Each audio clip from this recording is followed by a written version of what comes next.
ჩვენს ქვეყანაში სამწუხაროდ ძალიან დიდი ხანია ადამიანის უფლებები ირღვევა, მაგრამ ის რაც დღეს ხდება უკვე არ ვიცი. აბსოლუტურად ყველანაირ ზღვარს გადადის, იმიტომ რომ არ ვიცი უკვე კონსტიტუციური უფლებები ირღვევა ადამიანების, ანუ 78 მუხლიც ხო დაარღვიეს, ყველაფერი დაარღვიეს, ანუ ჩვენი ეგრეთ წოდებული ხელისუფლებისთვის დღეს აღარაფერი აღარ არსებობს. და პირველ რიგში არ არსებობს ადამიანი, არ არსებობს არავითარი ღირებულება.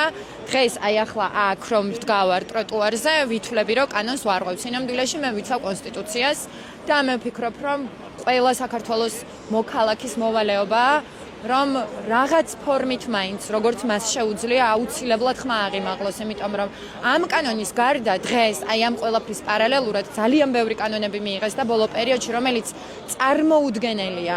წარმოუდგენელს ხდის საერთოდ როგორ შეიძლება გააგრძელოს ადამიანმა ამ ქვეყანაში ცხოვრება. გადასახადებიც იზრდება, არასრულწლოვან ბავშვებზეც მიიღეს რაღაც კატასტროფული კანონი, ტროტუარზე დგომაზე რაღაც აბსოლუტური აბსურდია, ლოგიკა არ გააჩნია საერთოდ.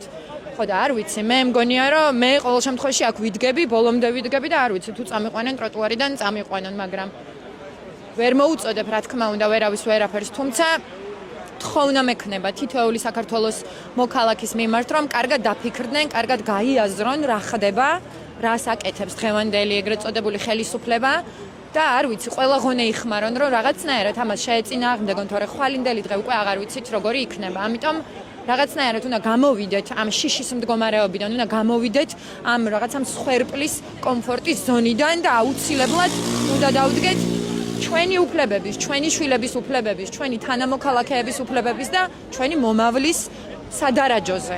მომავალსაც რომ თავი დავანებოთ, უკვე აწმყოშიც ამ ქვეყანაში ცხოვრება ძალიან საშიშია და თუნდაც ის შიში, რაც გააჩინეს ხალხში ის, რომ დღეს რუსთაველზე საღამოს წინა საახალწლოდ ადამიანს პარლამენტის წინ მოსვლა არ შეუძლია, აი ესეც კი უკვე მანიშნებელია, როგორ შიში აცხოვრებს დღევანდელი ხელისუფლება თითოეულ მოქალაქეს და ეს მგონია რომ ძალიან დასაფიქრებელია და თუ ყველა საქართველოს მოქალაქე გაიაზრებს ამას და ამის წინააღმდეგ რაიმე ფორმით მაინც გაიბრძოლებს, მე მჯერა იმისი რომ შეგვიძლია შევცვალოთ ეს ყველაფერი და შეგვიძლია რომ ჩვენი ქვეყანა დადგეს ნორმალურ გზაზე და გავაგრძელოთ მშვიდად ცხოვრება თავისუფლად მშვიდად და ნელ-ნელა ვაშენოთ ის მომავალი, რისთვისაც ჩვენი წინაპრებიც იბრძოდნენ.